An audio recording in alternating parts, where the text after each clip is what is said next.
Hello and welcome, foolish mortals, to another episode of Mediavine's Teal Talk.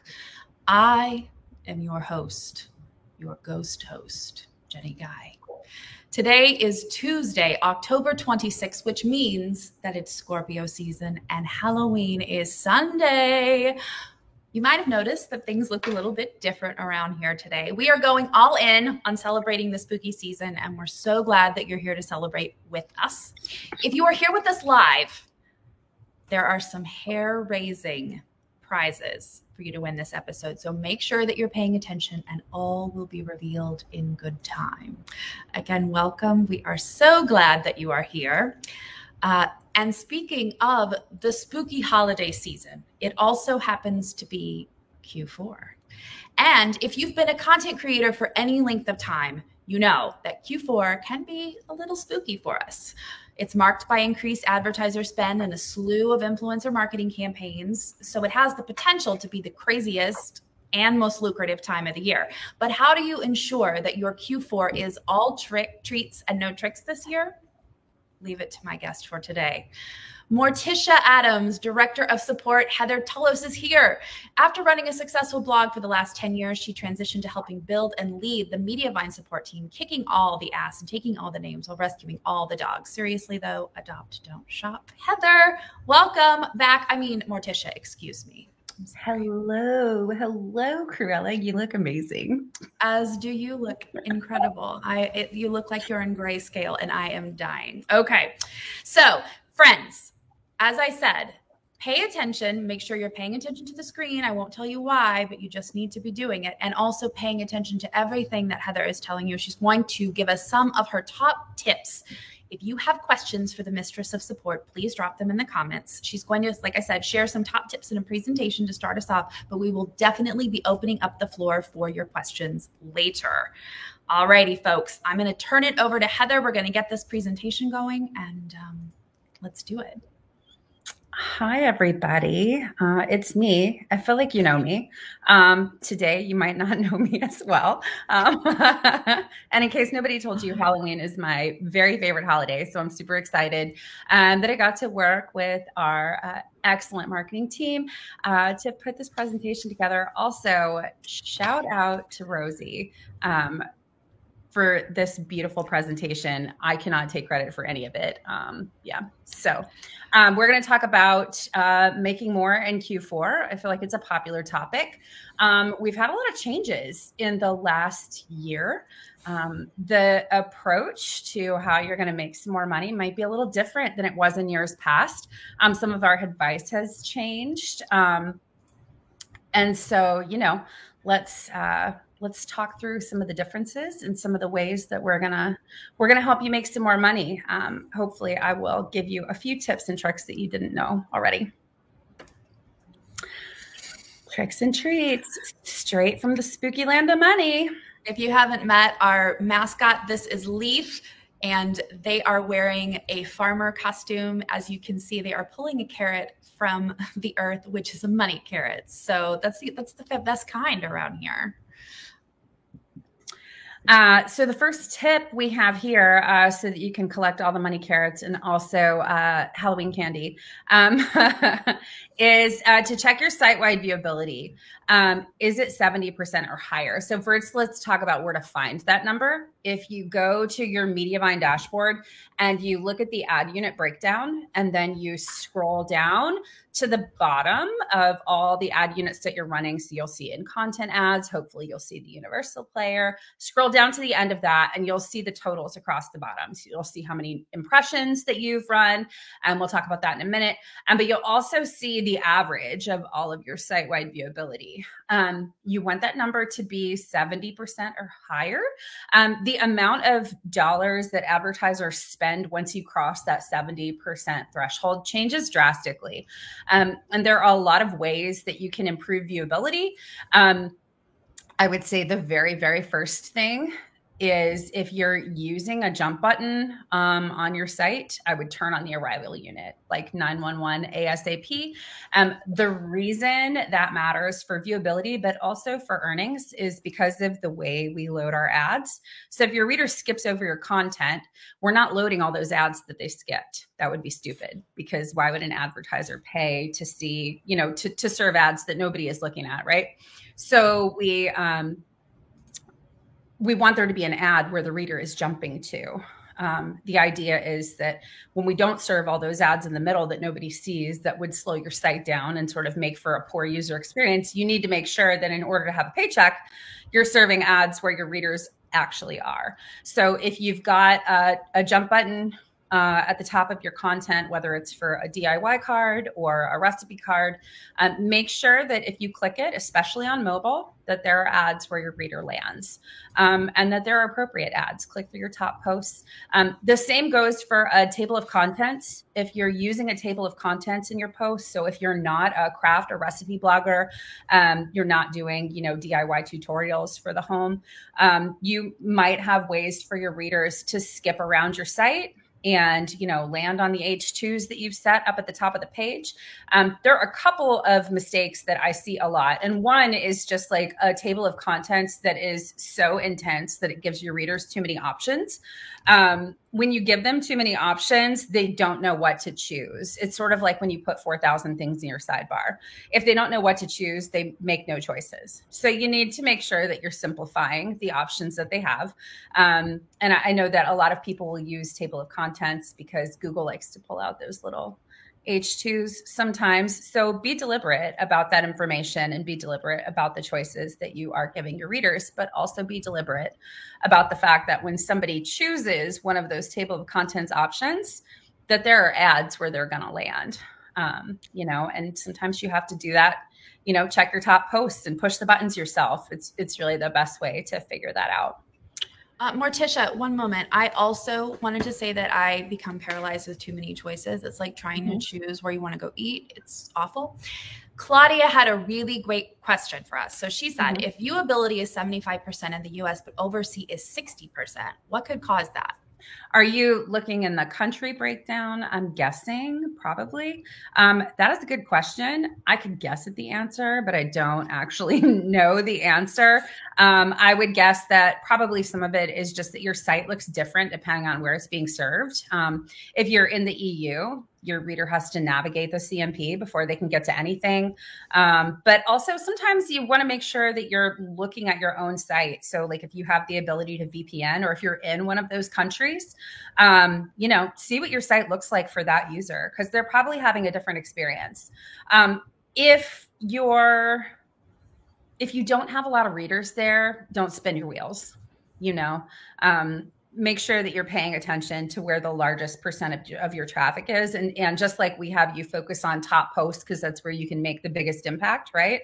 I would say if you're looking at, readers in Italy and you only have, 150 readers in Italy, and that's less than, 2% of your traffic, it's probably not going to be the most return for your time investment. I'm going to jump in with one more, if that's okay. Yeah. Okay. Michelle James said, and I was actually going to follow up on this, do you recommend not including a table of contents? And if you want a table of contents, you said don't overload it. What would you consider the sweet spot? So, a table of contents is great. It's easy for your readers to navigate your post, especially if you've got a really long, detailed post. A lot of travel sites really utilize the table of contents in really smart ways. There's definitely excellent ways to approach it and go about it. I think it is, handy dandy for search traffic, and will do good things for you there, depending on how you implement it. But again, you just want to make sure you don't go wild and crazy with it. Sometimes, I feel like I see this more when we are vetting sites that are applying to work with Mediavine than we necessarily do with our publishers. Because you guys have probably already read a lot of our current recommendations, but I don't know that this one is actually written down anywhere. I would just say be really deliberate. if every sentence of your blog post is in the table of contents, then what's the point of the table of contents? And I have actually seen that. I've seen, a table of contents employed that way. And I think it was confusing for me. And that means that it's definitely confusing for a reader. I think, circling back to viewability, you want to, ads are only viewable. We can only check that metric off if we are figuring out how our users are reading our sites and using our sites, and they do not use your website. They don't read your blog the same way that you do.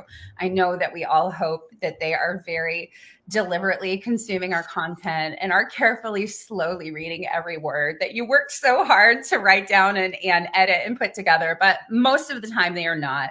I'm sure you all have a few diehards, but most of your readers are skimming and they're scanning, just like you do emails. So make sure that you are making it easy for your reader to pick out the important bits of information. And I think that's what a table of contents really helps. It really helps you to do. I mean, your mom is probably reading all of your words. Yeah. So but other than that, I would say I would maybe check your table of contents on a phone. And if your reader is having to scroll through your table of contents, if it leaves the one screen view, maybe you went too far. Depending on your font size, again, it's just it's sort of like have your eye out for too much of a good thing, I guess would be the best way to phrase it. And then we skipped over one in the middle that I definitely don't want to skip because I was kind of trying to go in the order of operations here, but. Yes. Jump to print and jump to video. A lot of people use those. They are redundant. So a jump to print button is only going to be for desktop readers, right? If you let them immediately go from the top of your blog post, I don't know anybody that prints on mobile. I mean, I guess it's you can, but I think that the people that print recipes and don't just cook from a reader or a phone are probably using desktop computers most of the time. So, a jump to print button is going to take you straight to a page with no ads. If there are ads on your print page, it's probably one, maybe two. It's not going to monetize in the same way that monetizing a blog post would. And jump to video is just going to take you to your recipe card, right? Or your DIY card or your how-to. The video should be embedded there. So it's redundant. It's like offering two buttons to get to the same place. Again, it's too many choices, but you're also giving your reader a whole bunch of ways to lose you money. Giving them one choice, one way to get straight to the content, and then decide, do I want to watch a video? Do I want to print? Do I want to read more? Do I want to see what the next post is? Let them, give them the option and then let them take it from there. Okay, we had a couple more questions. So just to be clear, you're not jump to print and jump to video. We're not saying jump to recipe, right? We've got Michelle's question here was saying, wait, I thought jump to recipe was good because it kept people on the site who would otherwise bounce. Is this no longer we're not talking about jump to recipe? I'm not talking about jump to recipe. I'm talking specifically about jump to print and jump to video. But if you are using jump to recipe, arrival unit all the way. Yes. Okay. Ricky says we use table of contents on most posts. Would it be worth placing the ads ourselves next to each H2 that the TOC jumps to? Nope. Placing ads yourself is never going to be as good as letting the script wrapper figure it out for you. You just want to make sure that depending on the plugin that you're using, and depending on how you have your content ordered, what is the search term that is getting most people to that post? And if you click on that in the table of contents, do you get to a place that has ads? Or do you get to a place with no ads? And then, maybe rethink the layout. If you can, if you're landing in a place where you're not monetizing, or if they're landing in a place and there's no ads there, that's okay. But did they stop scrolling there or did they keep going? Those are the kinds of things that you can figure out. And we'll talk a little bit about more in a further slide about where you can figure that out. Perfect. Do you want me to slide, Heather, or do you want site speed settings? You can slide because I think site speed settings, everybody knows site speed settings, turn them on. We're going to talk about them in another second, but yeah, site speed settings are super important for viewability because what they do is they prevent ads from loading until the reader takes an action on the page, right? So even the adhesion unit doesn't pop up until the reader decides to scroll, which means it's got really great viewability. So now you can scoot. Site speed settings, enable your CLS settings. I know that there is probably still a warning on the one for sidebar ads. If you're running Trellis, you don't need that one. But everybody else, you're probably not going to run into too many conflicts. It was more an issue in the beginning when we rolled that out than it is now. And our support engineers are really good at helping with it. Morticia's hair is like really intense, you guys. Morticia. Looking hot, a little bit extra. So 36.6% of Mediavine publishers are passing Core Web Vitals, which I think is amazing.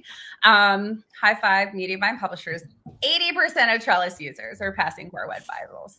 I would say that anybody running Mediavine ads that is passing CWV, they probably have those CLS settings enabled.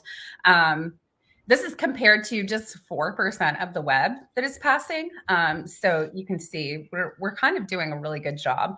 Don't ignore those settings. They're on the site speed page. All of them are recommended. Just toggle the little buttons. Friends, you might have noticed that just a second ago, the little ticker went across the screen asking you what your favorite Halloween candy was. Deanna Hill was on it and said Reese Cups. Also, we love that answer. She wins our first prize. Deanna, email marketing@mediavine.com. We are going to get you a Halloween prize pack. And guys, that's it. Keep those eyes peeled for those tickers on the bottom of the screen. We're going to pick the first person that makes the comment and answers the question. This time it was Deanna Hill. We are so excited. All right, Heather, you ready for the next slide? I am. Let's. All right. Universal Player. You've probably seen an email or 12 about the Universal Player. And the reason we keep talking about it and we keep emailing you about it is because if there was ever a pretty good little money button for your website, this one is it. The Universal Player, turning it on, it is about 10 pixels smaller than the standard video player. But the real benefit is making sure that you've got the placement right, because when you get it set up right, it generates a lot of impressions. So to compare, most of the time when you're running like your mobile autoplay video, so if you have a video embedded in your post and you autoplay on mobile and you have the little sticky player, I mean, those are post-specific videos, but most of the time your reader is not actually coming to your site to watch a video, right? Like we run those videos because they're useful, but mostly because they make us money, right? So Universal Player will just make you money. And you don't have to put a lot of effort into it. But you do want to make sure that you set it up right.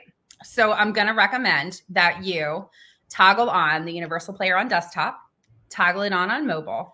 And then the next setting right below that is going to be for your autoplay mobile video. Try turning that off and just trust me for like a week and see how it goes. Then you also want to make sure that you either have your featured video set to, you can set it to your up next playlist, because now this setting that you choose here is only going to apply to your desktop traffic. And the Universal Player will kind of work as backfill there. Or you can set it to none. Again, the featured video is mostly, you know, it's like a little vanity playlist. You know, we were all running it for so long. But mostly it was just that we could make some money with the video content that we poured our hearts and souls into making. You know, video production is pretty intense. So now you might be wondered about, well, what about all the videos that I was making? What happens to those? They do not get left by the wayside. Google still really loves videos, and your reader probably still really loves videos, but instead of auto playing them, you're going to let the reader that wants to watch the video click to play it. You still have all the options to, you know, convert to YouTube at the end of that video when they want to. But I think this gives you a little more freedom with your video. You have to be less concerned with making it short, so that you can, you know, try to get more impressions in there. because that little small player, I think I was going to tell you, and then I sidetracked myself. It generates less than one impression per session most of the time, which means that most readers like see most of the ad, but not all of the ad, which means that they probably don't really watch your video. They exit out of it. The universal player on a lot of sites, it past 2 impressions per session and sometimes closer to like 3.8 or 4, which means that they're not exiting out of that. It's paying you really well. And then if they want to click to play your video, you're still getting a really high paying CPM there. Plus they're actually watching the video. They pushed the button because they wanted to see what else you had to say and how you could help them. Also, please don't worry if you're like frantically trying to scribble all of these instructions down as I narrate them or like trying to pull them from this presentation. It will be provided with lots of handy links and help articles at the end. Yes, we're not about stress. We're about like candy. No stress. And coats out of puppies. Like that's it. That's all we're about. Okay. So Heather, can you give us an idea? I know that it totally varies site to site, but basically universal player is universally good for all Mediavine publishers. Like just do it. There's no reason not to. Okay.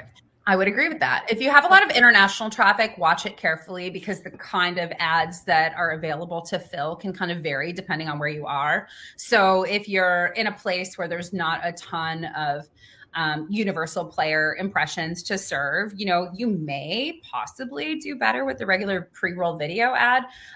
But that's really like the only caveat that I want to throw out there. And then, what is a lot of international traffic? Because I've definitely helped publishers with less than 50% US traffic run the universal player. And it was also a nice little money button for them. I mean, the comments about the universal player are rolling in. Deanna, our first winner, said it's 24% of my income on one site and 29 on the other. Yeah. Like you can't argue. Like, come on. Yeah. It made a big difference. It's been a game changer. All of them. Like, and let me also say, like, don't freak out. If you see the video impressions go down, they should, right? So like your video revenue will go down because the universal player revenue will go up. So you got to give it a minute. And breathe through it. Is there any caveat in not turning it on in Q4? Like, should we wait or is it just like go now, go do it? Don't wait. Okay. Like do it today. Fantastic. And if you don't, we'll probably email you. get those dollar bills. Come on, y'all. Yeah, we want to help you make money. All right. Oh, look at those little M&Ms. I know. I was obsessed with this slide, and I messaged you at very late o'clock last night to tell you about it. It's never a bad time to message me and tell me I like how this. They're genius. I love them. Look at the little witch's hat on the one M&M. Come on. I know. Look at the little mummy in the corner. He's so cute. Dead. Okay, so do a plugin audit. I promise this is quick and painless, and it's not hard. And I think a lot of us kind of panic about like, oh my God, how do I audit my plugins? So there's a really good blog post that our support engineers painstakingly put together that just tells you, how to quickly run through your plugins. So first of all, anything that's deactivated, you can probably trash. If it's not active, you're not using it and you probably don't need it. Anything that is out of date or that you can't update or that hasn't had an update in several years, I would be concerned about using that plugin. So if the last update was, in 2018, you should probably find an alternative. But anyway, the blog post that support engineers put together, it's really easy to just follow the steps 1, 2, 3, 4, and just make sure you're not running any junk. Do you have anything that is, doing double duty? Do you have 2 plugins that are doing the same thing? Do you have 2 caching plugins? That's stuff that we see a lot, and you can't there are some things sort of like a lazy loading where if you do too much of it, it sort of works against you. So if you have several plugins that are trying to do the same job, sometimes you end up doing yourself more harm than good. So, and if you're like me, there are things every season where I'm like, when did I buy this? Like, I think it's the same thing with plugins. Like, what is this? Yes. And also while we're on the topic of plugins, can I just issue a public service announcement about plugins? Please don't just click update all and then, like hope it's going to be fine. If you have a bunch of plugins that need to be updated, because a lot of times they'll all issue releases kind of close together. So you'll log in and you'll have like 7 things that need to be updated.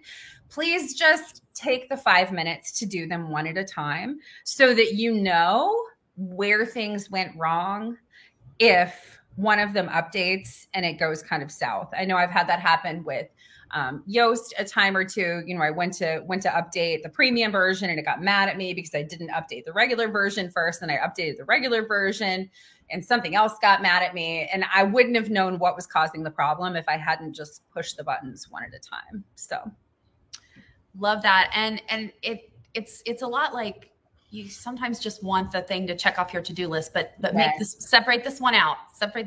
Okay. Our second winner is Krissa Duran.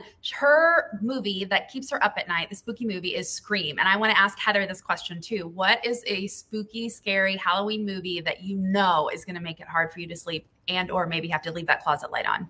I think we answered this question in a meeting a couple of weeks ago. And for me, it is so I never saw the new version, Stephen King's It, but the original that was aired on television. I watched it when I was in like the 4th grade, and now I've dated myself, but that's okay. Morticia is eternal. Okay. Morticia is eternal. Anyway, I was terrified of the bathroom for literal months, but I still think like I don't like creepy clowns with giant sharp teeth that like send balloons out of the sewer. Steer clear. No, I will say that I went through like about a year period where we were watching, like me and my best friend decided we were going to watch all the scary movies that we'd never been allowed to watch. We were like 12 or 13. And that moment when the picture winks, like I peed, like I swear to you, I did. When the little kid was like, I'm like, yeah! I mean, I swear I crawled out of it. It was so unexpected. And Tim Curry is just a master as Pennywise. Come on. Yes. Yeah. It was creepy. And I think it never left me. And it was one of those movies that made you want to like go into the bathroom with a broom and like poke at the shower curtain, Yeah. Yes. Yeah. So the last one that we saved mine is The Exorcist. And the last one that we saved, we begged our parents. My mom was straight up like, that scarred me when I saw it in the theater, and I don't want you to watch it, but if you want to watch it, go ahead. We made it about 45 minutes in, and both of us were about to cry, and we're like, we're turning it off, and I've never gone back, and I'm okay with it. Yeah, I'm also okay with that. Okay, so increase your recipe card frequency. This is another one of those things where, especially if you're using a way for your readers to jump, you want to make sure that they're jumping to something that's actually going to make you money. Otherwise, why are you spending all your time creating this content? So your recipe card frequency, you don't want to go wild, but the good news is that our default settings, just like our in-content settings, are never going to let you go super wild. My best recommendation is to make sure that you have an ad on either side of the ingredients. And then we also have options in the dashboard for you to adjust your actual frequency in your instructions.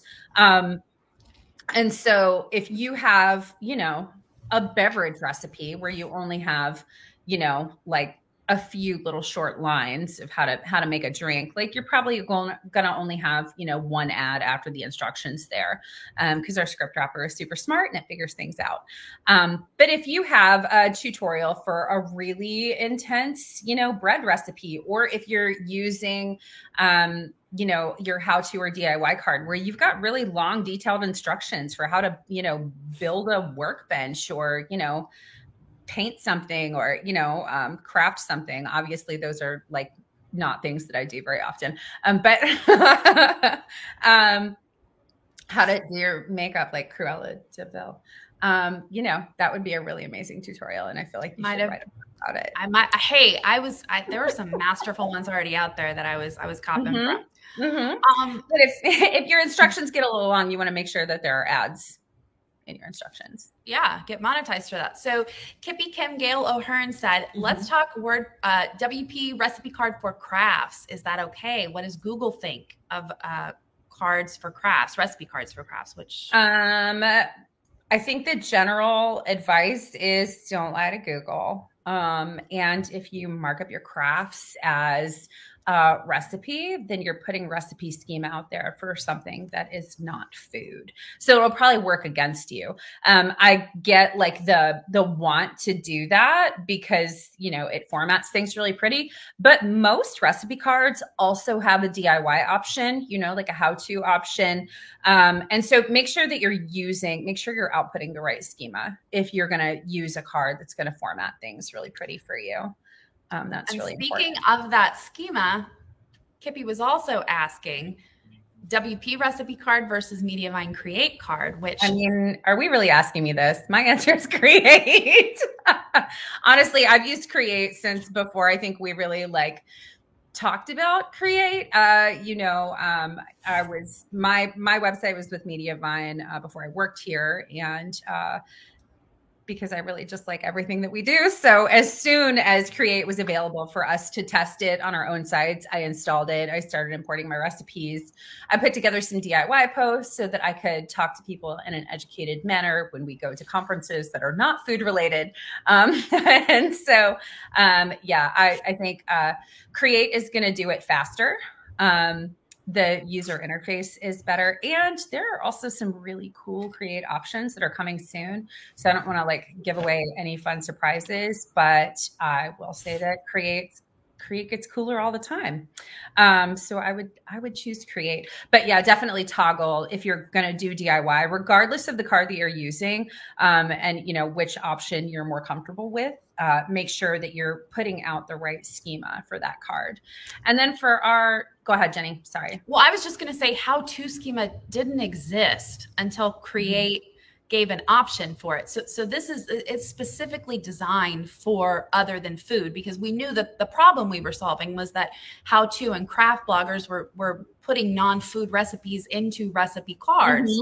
And that's why Create, it's way more than just food. Yes. It is way more than just food. And I think we navigated all of those little how-to and list and all of the cool options for schema to be put out into the world. I think we did those first, and we did them really well.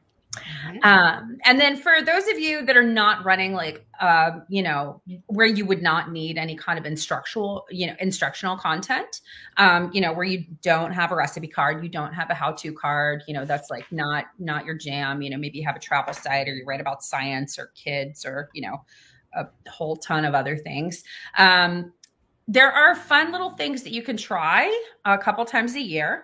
And one of them is in-image ads. So if you're just looking for like a settings button that you can push and increase your earnings in Q4, we work with GumGum. They're a partner that bids in a lot of ad spaces on our websites. But one of the things that they've done since we've partnered with them, you know, is in-image ads. If you have images on your website, it's a really easy way to just turn that on. And the spend is really good in Q4. They have really good campaigns.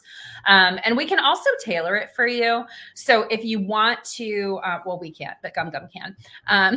So if you want to skip the first image, or you don't want it on every image, that's a request that we can put in for you. And GumGum will make that happen. So if you just want to kind of like dip your toes into the in-image ads waters and see how it goes, but they have really good campaigns. They have really good CPMs, and it can add a meaningful amount to your RPM if you turn it on at the right time of year. You can always kind of like gauge whether or not it's worth it to be running those. If you look not in the ad unit breakdown, I can't think of what it's called. I think it's the Mediavine ad partner breakdown on the dashboard, but it will say Mediavine ads, GumGum and image ads. It's really easy to see how much GumGum is adding to your overall RPM. Love it. Always trying to find that balance between monetization and user experience. Yes. Next slide, opt in to grow. You'll notice that we're not calling it grow.me on this slide, but you'll know it in your dashboard as grow.me. So we have a couple of grow options. We have Grow Social Pro, and then we have grow.me. Grow is the overarching theme here. We want you to grow your subscribers. We want you to grow your readership. We want you to grow your traffic. We also want you to grow your access to your readers' first-party data, because at some point somebody is going to enforce some very serious privacy laws, and we don't know what those are going to look like. So just because Google pushed that timeline out doesn't mean we get to like cover our faces and pretend it's not going to happen. You have readers now, you have users now, you have people that subscribe to your lists and your site and your social channels. And, they're coming to you for all kinds of things now. And if you opt in to grow in your dashboard now, you can make more money now. You don't have to wait. If you have a lot of iOS traffic, it's already a good option for you to monetize that traffic where we're not using third-party cookies, because they're just not hanging out over there. It can make a meaningful difference. But also, Grow is just a really cool engagement tool that will help you grow your traffic. So.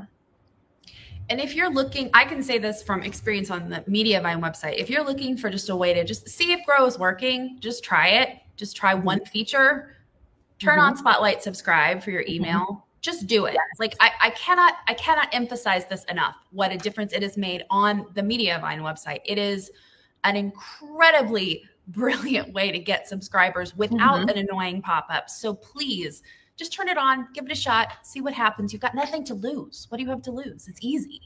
It is easy. And we add new features all the time. So I think sometimes there's some confusion about what Grow actually is. And I know we have blog posts about it, but if we just break it down really simple, it's an engagement suite, right? So not every single tool that is available in Grow is going to be the best fit for every single site. But the whole point of it is for there to be a whole bunch of options for you to choose from, because one or two of them is probably going to work for you. It's probably going to work for your readers. And keep an eye on things, because we're always adding new things. And, in another month, there might be another feature that you want to turn on. And the idea is that we just keep building on those opportunities to collect first-party data from your reader, keep them engaged. And the other idea is that we're developing this product together as we go. And we need you guys to tell us what is working for your readers. Tell us and then in addition, tell us what features you think might work. What would entice them to log in? What would entice them to do all those things? That's what we're looking for. We need that so that when Google finally does pull the plug, we'll already be sitting pretty with a lot of first-party data. So yeah, that's what we're going for. And I will say that when you have feedback, when you guys have a good idea, or you want to make sure that, you want to let us know how you're using something, or you think it might be a little better if you adjusted it in some way, make sure you email us that feedback. I see a lot of it try to land in the Facebook group. If I moderated you away, I apologize. It was definitely me. But it's because I want it to, if it's in the Facebook group, it's not in a place where we can do anything with it.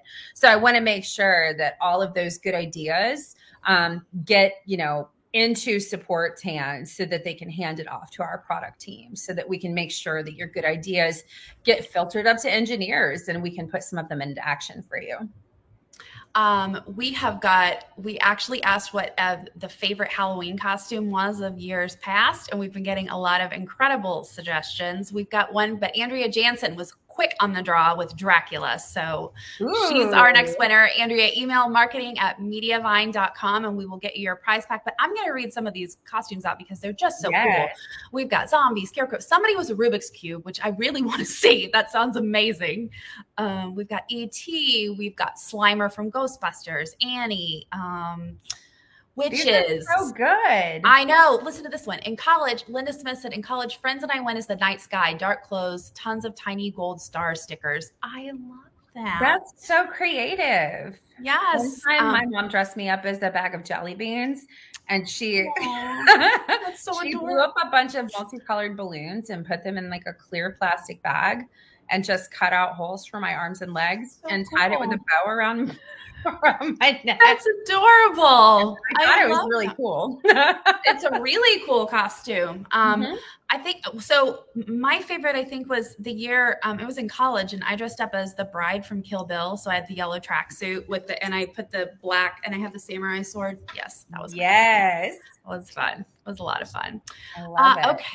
All right. We have some people that are requesting, are making comments that Zapier is too expensive. They need webhooks for Grow. That's definitely some feedback that we can take in, and we appreciate you sharing that. I like this feedback. I like it a lot. And also, please do keep your eyes peeled on the Mediavine space. Those of you who are already fans of Spotlight, subscribe. And those of you who might be waiting to use it, there are some pretty cool things coming. And I think it's pretty darn soon. So just sit tight for a minute, and we have some great developments from our incredible product team. So stand by. Oh, this is my favorite slide. Look at Don't those compare RPMs. I know you guys are tired of seeing this or hearing it, or you want to roll your eyes at me. But I'll tell you, it's like a fruitless effort. It's never going to make you feel better. And it's never really going to let you know how well you are performing. Because even if Jenny and I have sites running the same theme and we write similar content, people are going to navigate our content differently. So let's say we're running the same thing, the same theme, and we both write about baked goods and we have the exact same settings. Jenny and I still have different readers. And they're going to use my site differently than they're going to use Jenny's site. And we're all going after the same, different keywords. And even if we were going after the same keywords, the way that I dispense information is going to be different than the way Jenny does. And that goes for all of you. So RPM is just a math equation. It happens after your traffic has already come and gone.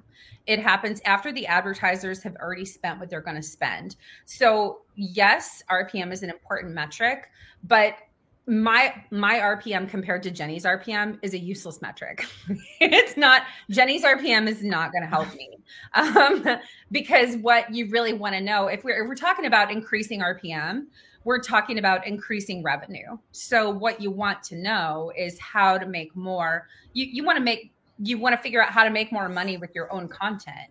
You can't make more money with Jenny's content, or I can't. Jenny can, but so you want to compare your year-over-year progress, but you also want to use, we have a lot of really good help articles about how to use your page level data to get you to the right place, to help you understand how to make more money. Circling back to that viewability slide way at the beginning, high viewability means high CPMs. And if you have high CPMs, you can make more money by running fewer ads. So, you can't learn about your own viewability by worrying about Jenny's RPM, or I can't. I say you, me. I can't learn about, I can't learn how to improve my viewability and make advertisers spend more on my content, by looking at Jenny's site. I can only use the data in my dashboard to figure out, well, how are my readers using my content, and how can I make that better? And how can I make more than I did last year? And what changes should I be, making to my own site and my own content that are going to help me to balance money and user experience, and get myself to the revenue goals that I have set. Sorry, I got distracted. I was reading about that's okay. And I'll put that up. Yes.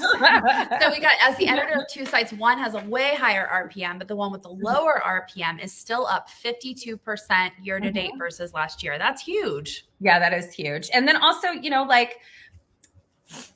location makes a difference, right? But also the kind of recipes that you're running and the kind of content, the kind of travel content that you're putting out there. Maybe you write a post where people are, only searching when they're like, where do I eat in, this random city in Slovenia? Well, that's a useful piece of information, right?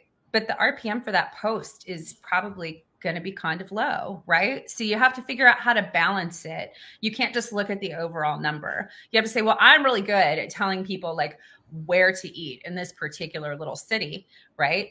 But this post isn't monetizing well. So how can I pivot and use the content that I already have and build on it? And you can't figure that out by looking at other people's site or worrying about whatever their numbers are today. can I pop a can of worms real quick? Yeah. How does not comparing RPMs, when a lot of times I see when people are thinking about different companies, guys, and we're going to, spoiler, there are competitors. There are people who offer similar services to what we do. Are there? I mean, I have to say that. I think we're incomparable, and I think some other people do too, and we prove that every day. But how does not comparing RPMs factor into that? Because a lot of times I'll see like, my RPM on October 15th was this. And somebody else will say, well, I'm at company X and my RPM was this. Mm-hmm. In a vacuum, how does all that, does that even make sense? Sometimes well, no, it doesn't make sense, because if you are running ads with, if we say my company and Jenny's company, right, we don't have the same technology, we don't have the same approach to advertising, but again, we also still don't have the same websites, right? And so, trying to compare different sorts of technology, it's not going to get you the right answer. I think it also doesn't let you ask the right questions, which is, like we're talking about RPM, but what we really want is to make more money with, the content that we have.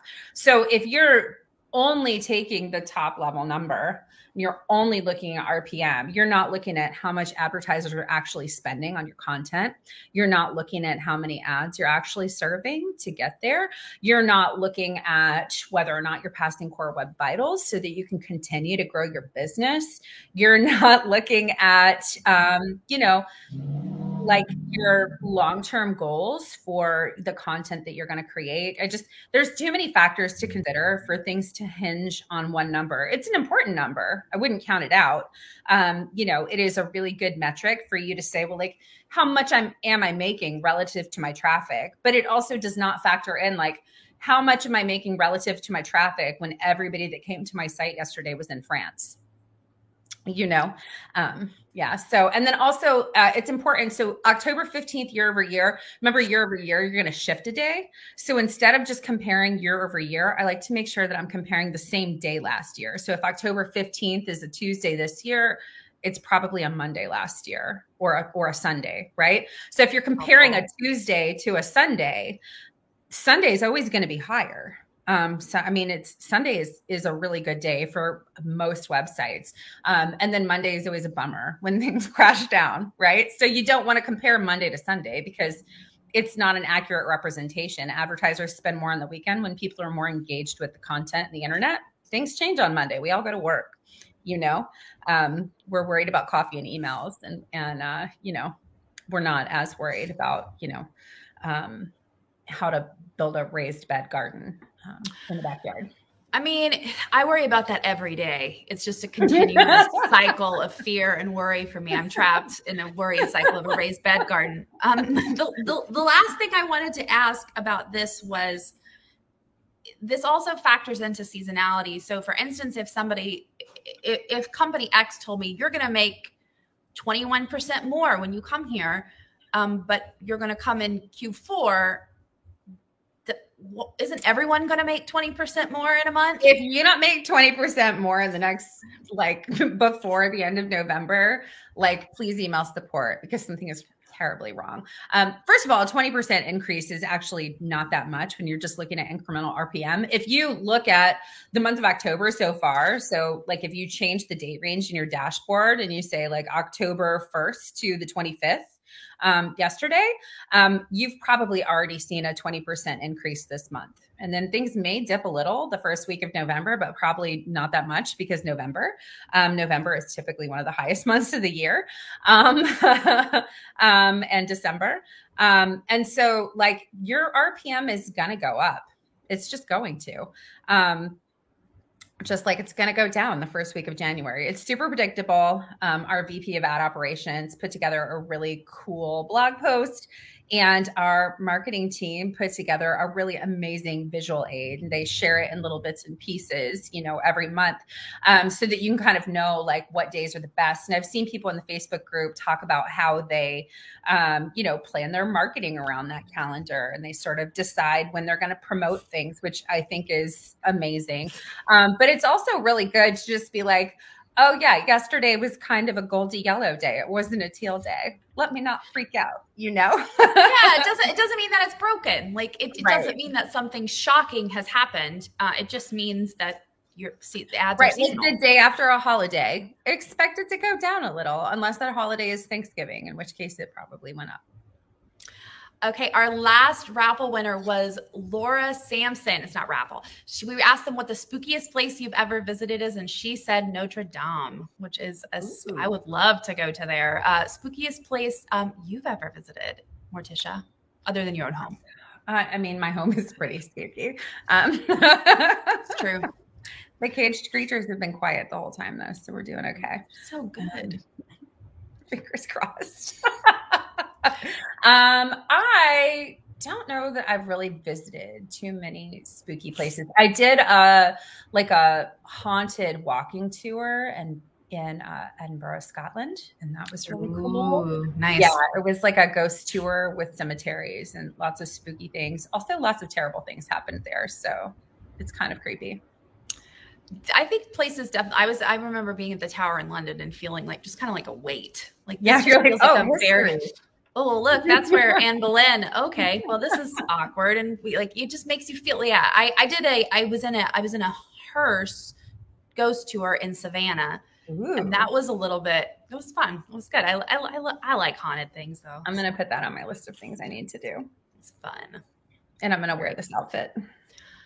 I think it would be wrong if you didn't. I agree. Wrong and illegal. Oh, this slide appeared. Rosie is amazing. It appeared since we talked earlier. Another shout out to Rosie, who I don't know how we lived our lives without. Okay, so check your in-content settings. So I put together a whole new help article that's going to be linked in this presentation, but it's about how to count your ads. I think this is kind of confusing for people. They think that if they're scrolling through their blog post and they're counting ads 1, 2, 3, 4, 5 as they see them, they think, well, again, we talked about readers don't use your site the same way that you use your site.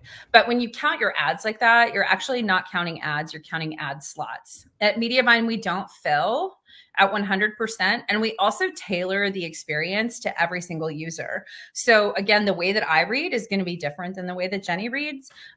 If I want to read everything you wrote, and if Jenny wants to click the highlights in your table of contents and just skip around and get what she needs so she can get out of here because she's the busy lady. Puppies to find and kill. Right. I'm busy. So many puppies. The amount of ads that Jenny is served is going to be really different than the amount of ads that I'm served. And that's okay because we're consuming the content differently. So it's important to know where to look in your dashboard to figure out how many ads you are serving. Again, that ad unit breakdown is really your friend. Pro tip, if you take the total number of impressions and divide by the total number of page views, you get the average number of impressions that you're running per page.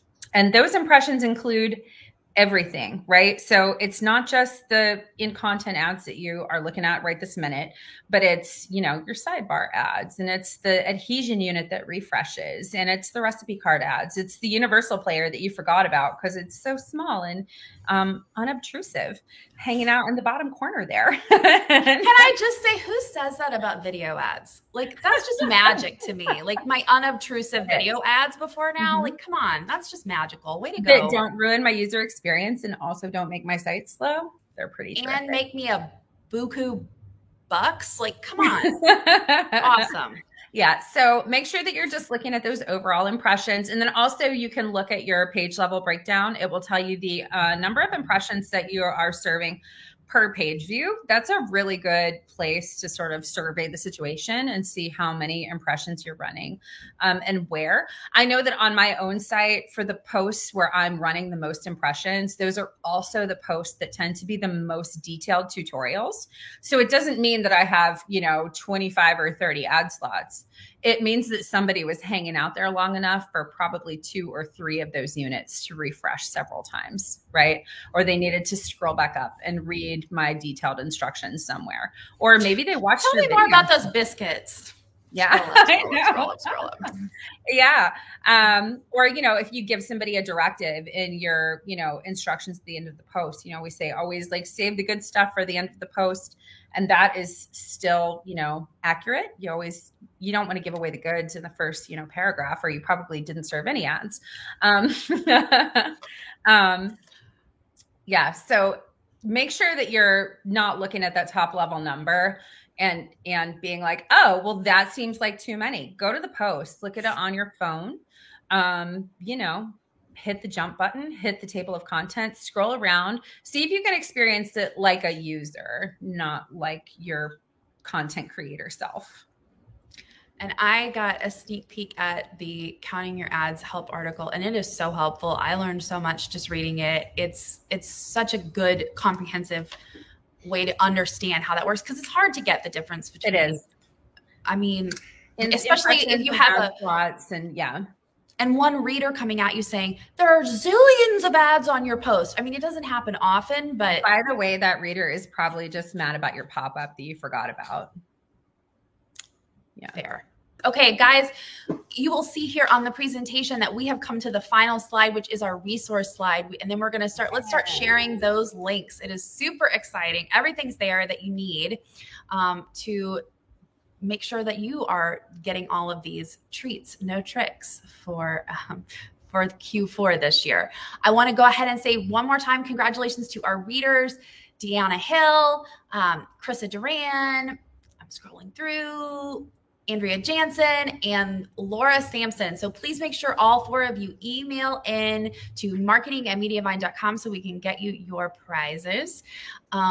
Heather, last question for you. I'm going to make a quick announcement and then we'll come back to that. But give us a couple of action items that you want people to go do like right now or this week to make sure that they're capitalizing. Okay.